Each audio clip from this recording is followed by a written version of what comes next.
El último miércoles, en plena celebración por el aniversario de Arequipa, el presidente de la República, Ollanta Humala, anunció que la profecía se había cumplido, que el temible cuco económico, que es la crisis mundial, había llegado a nuestro país.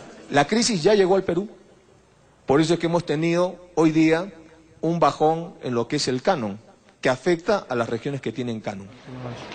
El sobresalto fue inmediato y en un intento por devolver la calma, el ministro Luis Miguel Castilla graficó la situación con la figura bíblica de las vacas flacas. Sonó más apocalíptico. El comentario iba un poquito para tomar conciencia de que las épocas, digamos, fáciles de bonanza, de precios altos, de commodities, de costo de capital barato, digamos, están yendo hacia un periodo distinto, de condiciones distintas. Y es un fenómeno que afecta al Perú y afecta a otros países. Y claro, a río revuelto, ganancia de pescadores. El expresidente Alan García sentenció por Twitter: siembra vientos y cosecha tempestades, e incluso ofreció al gobierno a los técnicos y ministros de su pasado régimen. Por la misma vía, Keiko Fujimori pidió al presidente Humala que no alarme a la población y que dicte medidas concretas. Mientras que Alejandro Toledo escribió en Facebook: el Estado ha tenido una débil capacidad de gestión para gastar a nivel local, regional y nacional. ¿Pero estamos tan mal? ¿Qué está pasando con la economía de nuestro país? Claramente la economía está pues en un proceso de desaceleración que en realidad, para decirlo correctamente, ya viene de hace tiempo atrás. Lo que pasa es que el gobierno no lo quería reconocer. Según el último informe técnico de producción nacional elaborado por el Instituto de Estadística e Informática INEI, en junio la economía peruana apenas creció en 4,4%, muy por debajo del 6% proyectado. ¿Por qué esta desaceleración? Una desaceleración es como cuando yo voy en un carro a 100 kilómetros por hora, luego a 80, luego a 60, luego a 40. Me estoy desacelerando, pero sigo avanzando. ¿Por qué? Por dos razones. Primera razón, lo que está sucediendo a la economía mundial es que también se está desacelerando.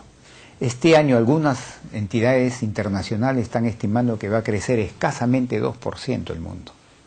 Eso nos afecta. Y el segundo factor sí es un factor peruano, interno, nacional, doméstico.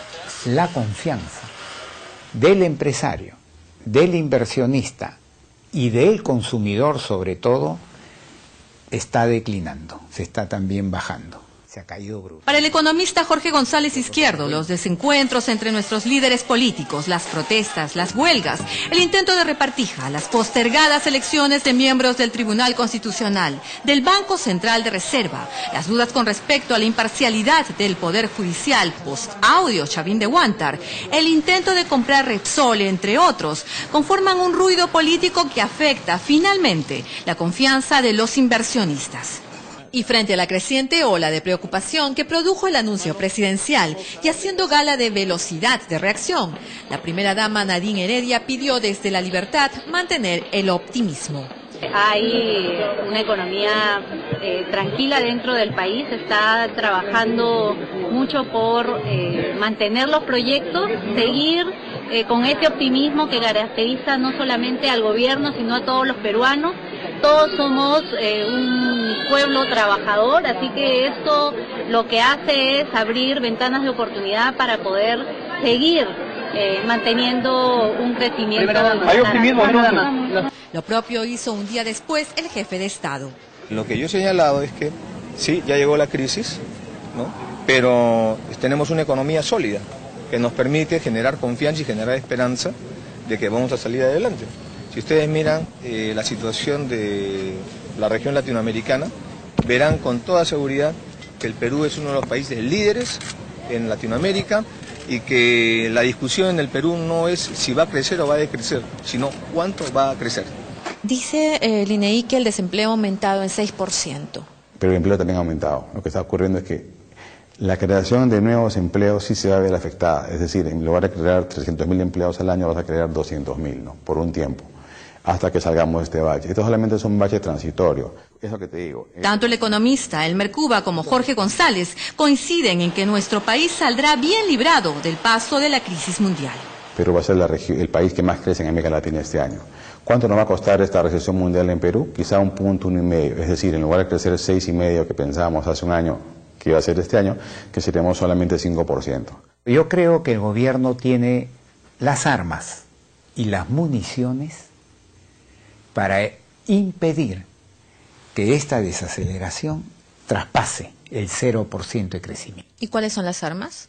ANO tiene una sólida situación fiscal y el Banco Central de Reserva tiene también una capacidad de maniobra en la parte monetaria y financiera bien grande. ¿Por qué señaló el ministro Castilla que estamos entrando a una época de vacas menos gordas? Sí, mira, porque Perú ha tenido en estos últimos años, desde 2006 hasta ahora, superávit fiscal. Es decir, el Estado peruano ha recaudado más de lo que ha podido gastar. Eso es inédito, ¿eh? En los últimos 40 años siempre Perú ha tenido déficits fiscales. O sea, las vacas en Perú han estado flacas siempre. Esas vacas que han estado toda la vida flacas han engordado mucho en los últimos 5 años y eran vacas obesas en verdad, porque había incluso ahorro fiscal no gastado, ¿no? Y ahora estamos normalizando, ¿no? Estamos yendo de una época de vacas obesas a una época de vacas gordas todavía. Entonces, ¿cómo evitar que las vacas flacas terminen comiéndose a las vacas gordas? Y en medio de ese escenario, ¿cómo debe el ciudadano proteger su bolsillo? Yo le pediría a las personas que por lo menos en los próximos 12 meses mantengan prudencia. Prudencia en el gasto, que ahorren lo mejor que puedan. Y si se tienen que endeudar, si ganan soles, endeúdese en soles. Si se va a jubilar por una AFP, jubílese en soles, no en dólares, y en soles reajustables. Entonces, de esta forma, las personas tienden, digamos, a reducir su exposición al riesgo. Ante la caída del precio de los metales en el mundo y para proteger el desarrollo en las regiones, el gobierno ha anunciado un proyecto de ley para la creación de un fondo de estabilización de canon, a fin de que se ahorren los recursos excedentes, es decir, que se guarde pan para mayo. Por ejemplo, mira, este año, el 2013, el gobierno se da el lujo de gastar 10% más en gasto corriente, 20% más en inversión pública, y aún así va a haber superávit fiscal este año, ¿ah? No se está evaporando. O sea que podemos seguir siendo los tigres de Latinoamérica. Los tigres macroeconómicos, todavía no somos los tigres económicos, todavía estamos debajo de 6 países que nos ganan en PIB per cápita. No puedo darle el lujo de meter la pata al acelerador, porque puedo estrellar la combi. Por eso sobre mis hombros descansa esa responsabilidad y tengo que asumirla. A mí no me han elegido para hacer mi simpatía, sino para hacer lo que tengo que hacer. Les guste o no les guste, tengo que cumplir con mi deber. Como soldado que he sido, así también como presidente voy a cumplir con mi deber. Muchas gracias a todos ustedes.